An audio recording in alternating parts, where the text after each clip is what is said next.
Hello all, and it's WrestleMania weekend. I watched some wrestling. I thought I'd come on here and kind of talk about the wrestling I watched. Wasn't a lot that I watched. Well, I should say a lot. I watched two shows today, which was interesting. Another reason why I wanted to come on here because I wanted to kind of talk about both shows and kind of like what both shows did and didn't do. So this afternoon, I watched Matt Riddle's Bloodsport from Game Changer Wrestling. Who, oddly enough, as far as like indie goes, will probably have pretty good turnout. This show, which is the first show, they're only doing two shows. This show got probably somewhere between 700 and 1,000 people at it, and then of course they're also the ones doing Joey Janela's Spring Break 2, which that will have a ton of people at it, particularly at midnight. That's we'll talk about that later. But this was the first one they put on. This was a no rope, only knockouts and submissions kind of concept thing. It's kind of weird because there was lots of weird stuff because some of the matches you'd be like, hey, that's a little odd. But it was supposed to be Matt Riddle versus Loki, and then day before the show, I'm doing this actually the night of the show, but the day before the show, we found out Loki wasn't going to be there, and all of a sudden it was going to be Suzuki who was going to replace him, and everyone got excited. From the people that I knew that were there, from the people that I heard from that were there, the walk-up sounded like it was pretty crazy, and that they actually did a really good job. So that was cool. So the show itself was weird because it was, and in a good place, it was different, and that's a good thing. I think often WrestleMania weekend we get a lot of the same. Ooh, we're gonna get a bunch of just great wrestling that means absolutely jack shit, and that's part of the problem. This seemed like it was fun. The people seemed like they were into it. I enjoyed it a lot, but I like this sort of thing. I would love to see them do this again. Not all the time, but maybe WrestleMania, next year. Even though it'll be in New York and it'll probably be harder to, there'll be so many more shows next year. It's not even funny. But that said, I like the concept of this, especially if you can get guys that are into this sort of thing. I understand that he's a lot of money, but a guy like Davey Boy or Henry Smith, Dave Boy Smith Jr. would probably be somebody to get into this. I would think. Some people along that line, people that would get into this sort of thing because it was pretty fun. A lot of these people I hadn't heard of because I don't follow die-hard indie wrestling like I used to, but I enjoyed every match. I'm not gonna say every match was great, but I did enjoy every match. There were a couple matches I thought actually were kind of surprising how good they were, but everything that I thought came off pretty good. You had Dominic Garrini, I believe is his name, defeated KTB.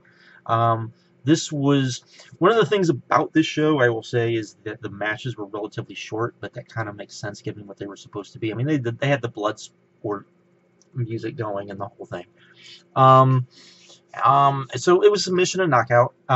This was okay. They did a lot of just grappling on the ground, and yeah, and so that was it. And yeah, was okay. This one was okay, but it set the tone. It lets you kind of know what to expect. You had a weird one. You had Eddie Kingston versus Tracy Williams. Eddie Kingston would not be somebody you would think would be in here, but he was brought to the ring. At this corner guy, his coach was Matt Riddle, and Eddie Kingston wound up winning this with a knockout, which is what you would expect. But this was actually pretty fun too. The kind of way that it didn't go very long, but it was fun. Then we had MASADA versus Matt Stone, right? Yeah, Martin Stone. This was what it was. They definitely didn't mesh as well, but it was still, I would say it was okay. This was definitely the worst match. And you had Walter versus Tom Lawlor. A lot of people were looking forward to this. This was probably the best match on the show. Was really fun. I would say great myself, but yeah, this was a lot of fun and delivered. Then I think after this we had the intermission, which was really probably the only downer of the show because the show started 30 minutes late, and then we got an intermission. It was like, really? And none of the matches were long, so it was like, really? Why do this? But anyways, then we had Dan Severn versus Chris Dickinson. This was Dan Severn throwing a dude around. Match went kind of, not really long, but went longish for this sort of thing. Dan Severn blew up a little bit, but it was still great. It was still great to see him kind of throw guys around. I think the big spots really paid off. It was just a lot of, it was fun. It was like the Matt Riddle Dan Severn match from last year.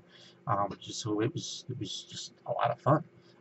You had Nick Gage versus Timothy Thatcher, another kind of strange match, but this was good too because Nick Gage is crazy and he's kind of like Matt Riddle in a way, in that he just has this weird charisma that you don't get, but it's there. So it's like, okay, and Nick Gage is crazy anyways. This one was really good. Told a kind of got into kind of more of a street fight, which is kind of what you would expect in Nick Gage one. So yeah. Then you had Suzuki versus Matt Riddle. This was not as good as I had hoped, and from everybody that I know that have seen the match, the other match that they've had together, this was not nearly as good, but still was very good. I enjoyed it. I liked it. And I liked the show, and I thought the show was fun. And like I said, they drew a lot of people. And I would love for them to do this again next year in some weird kind of way. So, yeah. So I don't know if I would recommend it to anybody, but it's definitely something different. If you want to see something, if you want to see a wrestling show that is different, this is definitely something to check out, I would say. Then you had Evolve. And as most people know, I have not the best, I don't usually enjoy Evolve, but it was the only thing really on. There was stuff on here I wanted to see. I wanted to see Matt Riddle versus Zack Sabre Jr. So I was like, I have no problem, I would like to see that match. So, and there was some other stuff on here I wanted to see too, and so I turned it. And as usually is the case, I was disappointed. The thing about Evolve, and it's always the case, I don't know what it is the show just seems dead. And I usually think it's just me, and that's why I don't like watching them. And even if I do watch Evolve every once in a while, I don't like talking about it because I feel like it's me, and I just feel like it's dead. I feel like it's a lot of great wrestling, and the guys are out there killing themselves, and they're trying to do their best, and it just feels like it's just dead and doesn't do anything. And the fact that maybe it's me, maybe it's my computer, I don't know, but I always feel like the guys get on the mic, and I can't, the sound is set up in a way that it's very hard for me to understand what they're doing, and they do these long promos, and it's like, what the hell? And it's just, the show is very I don't know. There's just something about these shows that just doesn't do it for me. I don't think the booking is all that great all the time either. Is the other thing. It just seems like, I don't know. It just wasn't. And they didn't have a lot of people there. I mean, there is probably not a good chance, but I mean, like I said, Game Changer Wrestling's gonna have 2 shows. Evolve's gonna have 4. The only show that looks like it would do what you would expect this stuff to do, WrestleMania weekend, is the Super Show, and everything else just felt flat. Now, this show was going up against the WrestleCon Super Show, which last year everyone raved about. This year, because it'll be released down the line, and last year's, everybody said that after they watched it on tape, it was an in the moment type show, and it sounded very much like that's what this show, the WrestleCon show, was as well. But it was fun. And the thing about Evolve shows is they just don't come off as fun and enjoyable. And so it's like, you know, it makes it hard to set through. It just really does. It's like watching a WWE show that's just not fun. It's there and it's not bad, but and there's good to great wrestling, but it's just like because it's just not fun. But anyways, let's get going. So you had DJZ versus Austin Theory. I've seen Austin Theory before. I'm not the biggest Austin Theory fan. Seen DJZ before, bigger fan of his. Match was pretty good. Nothing to really write home about. I guess I was watching this on the pay-per-view, but I guess this was not. I guess this was a Facebook match as well. So, anyways, it was fun. It started the show off pretty good. So there you go. And then we had what was one of a match you could think would be great. Will Ospreay, who I guess is going to wrestle this weekend, took on AR Fox. And they had a really spotty match that felt like it was there and that didn't come off nearly as good as it should have. They did a lot of great things. They did a lot of great spots. They did a lot of really great things, and it just felt like it was there to me. And you could tell that they were trying really hard, and it wasn't just like, ooh, let's go out and just do spot. It was just like kind of like, wow. So there was that. Then we had, and I don't even know who all the teams were in it. We had a tag team scramble with some of the goddamn worst. Okay, so it's a scramble match, which means it's lucha rules. You've got all these teams.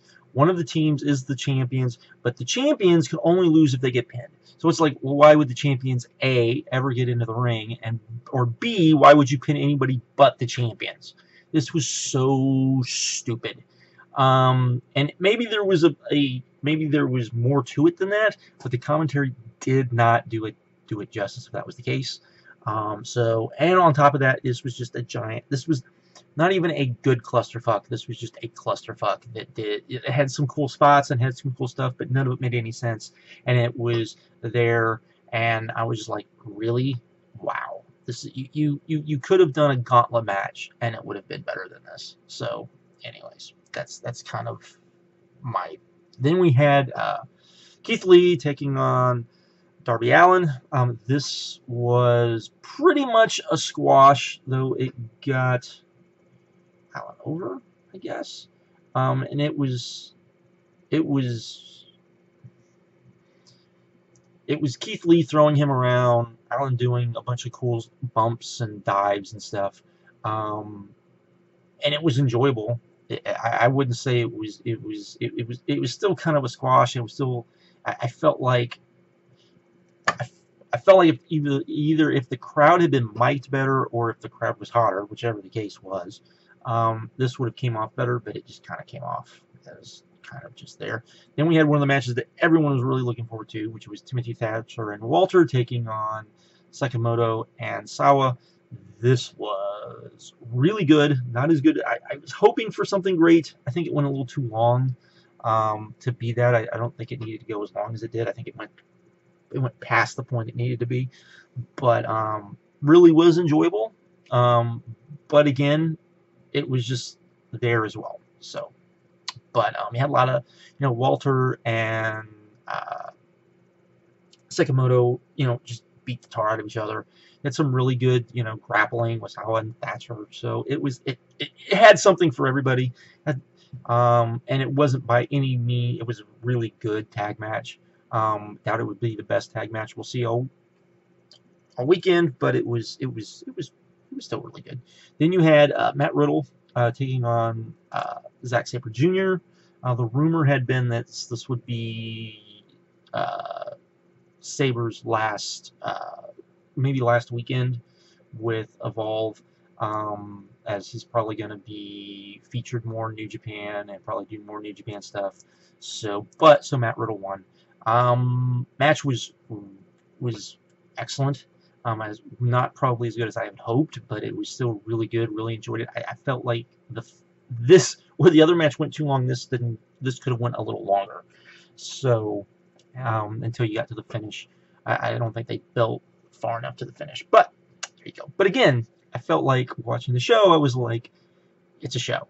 And the wrestling far was better than the fact that it felt like it was just a show, where if you look at the Bloodsport show, it was like just a show, but it came off so much better.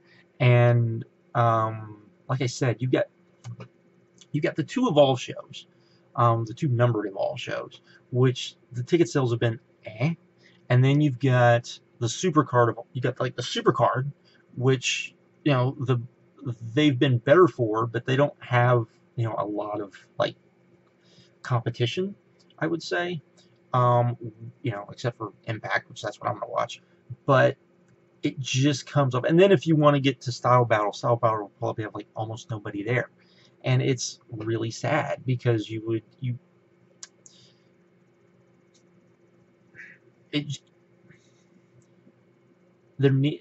Evolve has needed to change for a while. If you go back and you even look at my old, I can't remember who it was. There was somebody on, and I know I retweeted it on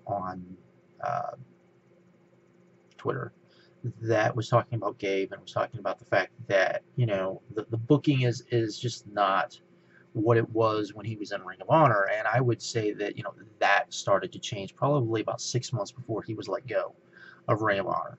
I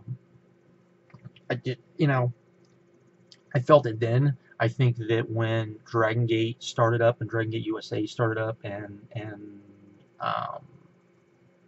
he kind of was able to just milk the fact that people wanted to see the Dragon Gate guys, and the booking was just kind of there, and the talent was just kind of there, and it's just feels very not where it should be. I mean, the guy, like I said, this had some really good wrestling on it, some great wrestling on it, and it didn't feel like a show that I would tell people, oh yeah, you need to go see that show. I don't know if I would tell people the same thing about the Bloodsport show, but I'd feel better about telling someone to go watch it. And that's a problem. It would not be unheard of for the Spring Break show, which is a midnight show. It's not out of the realm of possibilities of that show doing 2,000 people. That's insanity. And the fact that neither Evolve show will come close to that really shows that it's not the wrestlers. It's the fact of how it's presented, and it's the fact that it's just there. And it's that, ooh, let's go watch some really good wrestling. We'll go watch Evolve. And there doesn't seem to be anything behind it.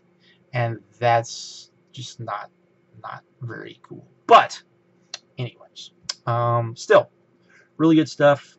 Tomorrow I'll probably only talk about Impact, because I think that's the only thing I plan on watching tomorrow. So, and Spring Break. I forgot. And Spring Break's tomorrow too. We'll talk about that. Probably be on after I watch that. So, anyways, there is that. I've talked long enough. Have a good one. Later.